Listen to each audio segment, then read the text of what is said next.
Welcome everyone, welcome to In My Mug episode 666! Yes, that's right, it is episode 666 and welcome. I am going to magically make my brewing equipment appear and then Roland is going to talk about the coffee. So this week's coffee is from Nicaragua, which is great because the Nicaraguan containers have just arrived. Very excited to have the coffee here. It is from Escondida farm. In fact, this is a coffee we've had quite a long time ago. It is a Perla Negra. How often have you had Perla Negra coffees, Chris? Once. Yeah, I think pretty much. Right answer?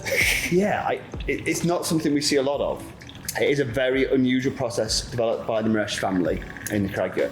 So it is a variation of a pulp natural, where they remove the pulp, take it inside, cover it, and leave it for 96 hours before it gets dried. The flavors you get from this are really distinctive. It is a divisive coffee.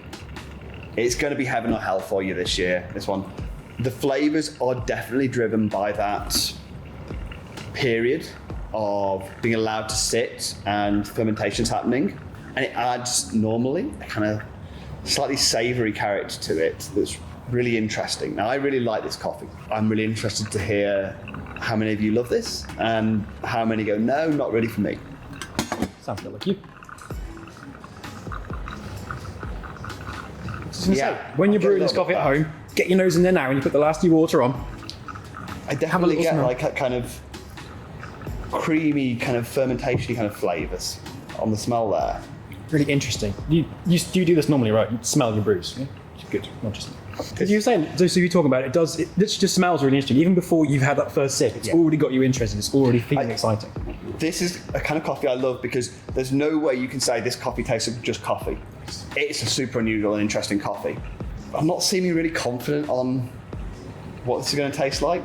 No, I did. It's been a bit vague so far, Yeah. hasn't it, everyone? I haven't tasted it since it's arrived. So this is going to be our first chance to taste this and come up with some descriptions of the flavors for you.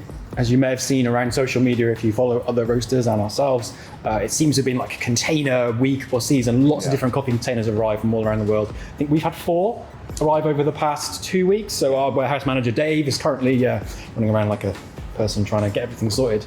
A little bit of different sequence. So you'll notice Guatemalan coffees have arrived on the website, which we had like last week.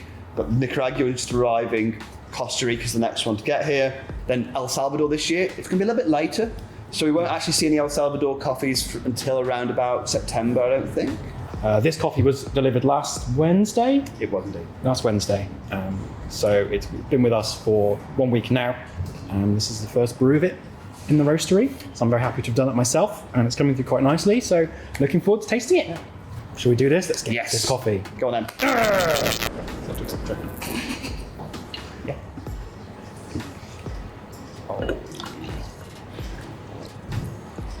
Pretty excited about this. So, now you're excited. I'm quite worried. Ooh. So Roland is an incredible cupper and taster, and he's incredibly skilled. I am not so good. I like brewing. I like tasting and drinking, but I don't have the palate.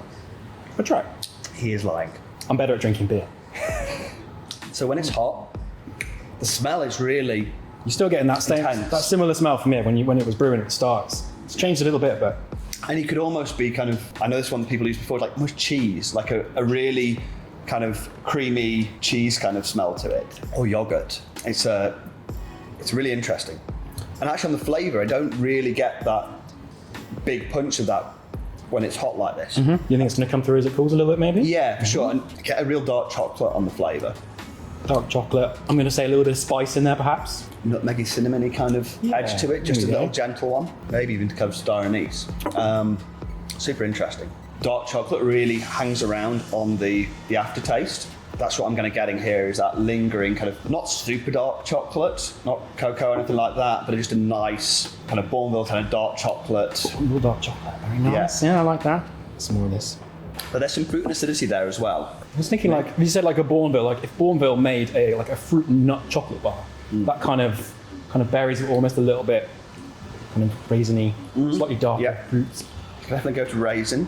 So maybe dry, like raspberry even. I think if you had that like a little chocolate bars with like chunks of raspberry in it, that kind of thing, that's... Fancy chocolate bars you eat. Crikey.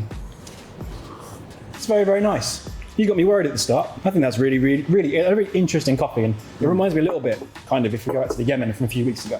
It's got that same kind of interesting, as you say, like divisive.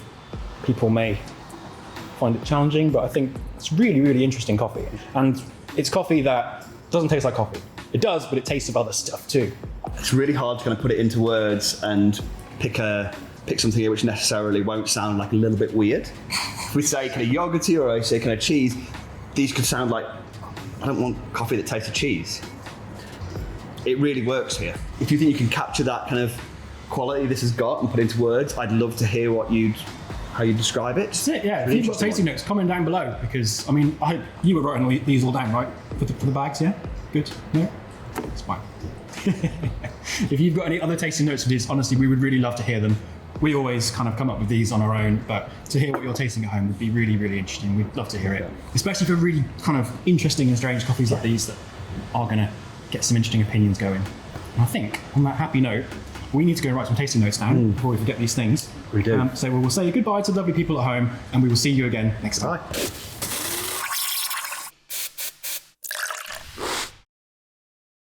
Bye.